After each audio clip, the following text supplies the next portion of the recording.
Today we're going to take a look at the Aker voice amplifier from the people at GooDee.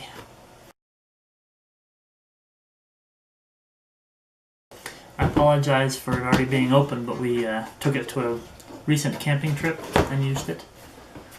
So it looks similar to this when you get it, but not quite the same. It does come with a little bit of reading material, most of which is not in English, so we'll set that aside. I don't think you need it too much. We'll go through the main features of it here. It does come with a behind the head, small, kind of flimsy, but behind the head mic.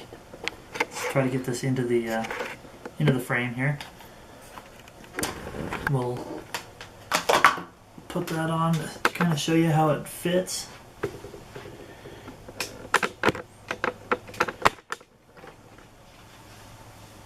They just kind of lay over your ears and on the side there like that. Then it also comes with the main unit that it has a really nice stuff sack to it for traveling. And then the unit itself is, as you can see, quite small. It's the main panel on the front is your speaker grill.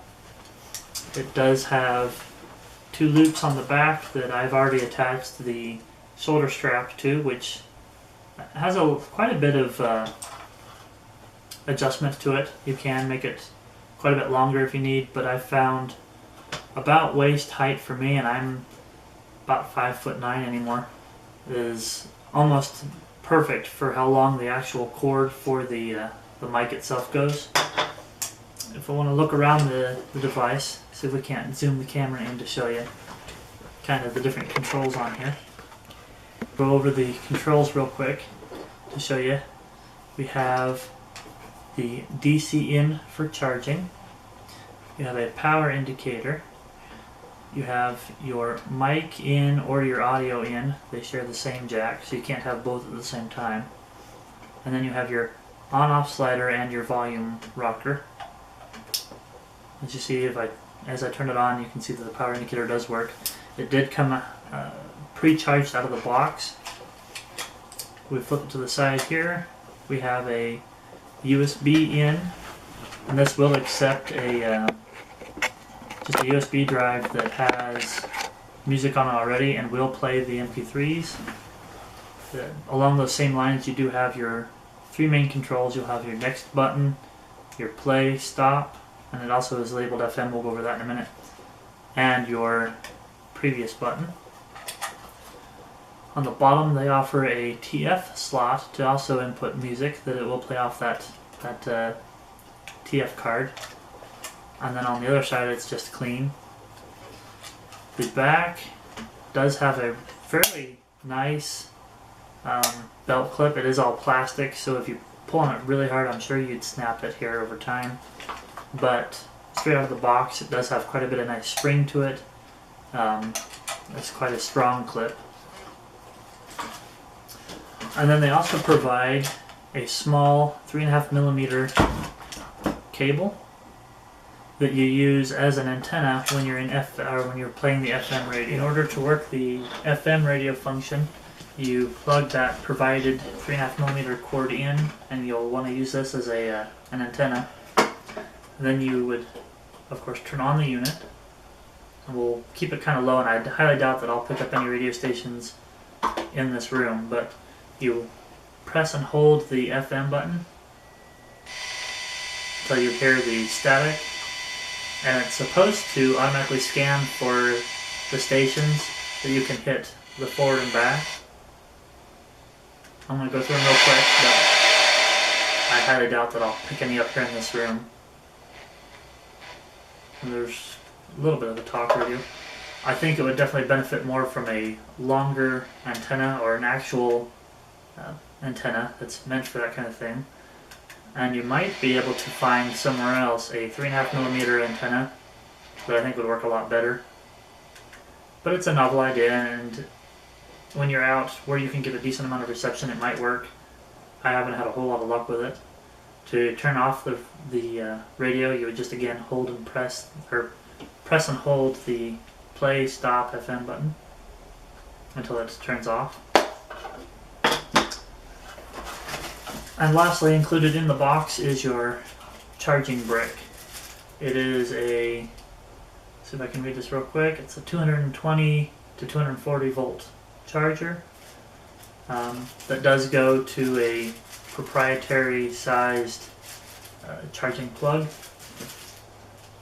Another thing that would have been nice is if you could charge it off with USB, but on this particular unit you can't.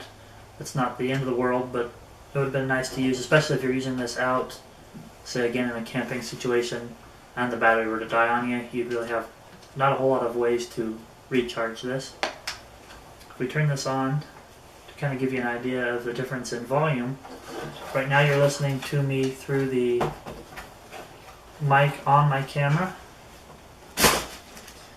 just me talking. And if I turn this on, hopefully you'll be able to hear the difference in sound. Right now I have this probably about at a quarter of the overall sound, and you'll hear a little bit of ringing, I think, because there is quite a bit of feedback on this mic from the unit. If it's as far away from you as possible, I wasn't noticing much of a ring, but if you're shorter or you do have this closer to you, it definitely does have an issue if you try to pump up the volume all the way. As far as sound quality goes, it does have a little bit of distortion, but not too bad. It does have a decent amount of carry. So you can hear just a little bit of ringing as I get closer to me. But all in all, it's a pretty decent little unit, and I like the idea that you can use external sound with it, so it will double as a portable speaker.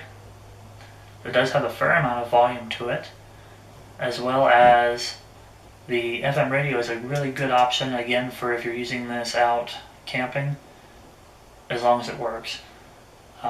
Again, I haven't had a whole lot of really good luck with picking up FM radio stations with it, but I think I will look for a compatible antenna, a better antenna to stick in there besides the included 3.5mm cable. The one thing I did like about this cable, though, being included is it works really well with, say, a cell phone or other device to be able to get your audio into the Aker. All in all, it's a really decent, really nice quality build portable PA system that would work in a pinch for, I think, for teachers or for a small gathering of people where you need to be able to be heard and don't want to pack in a whole lot of equipment, with some really nice extra built-in features for playing music. Again, that's the Aker portable PA system from the people at GooDee.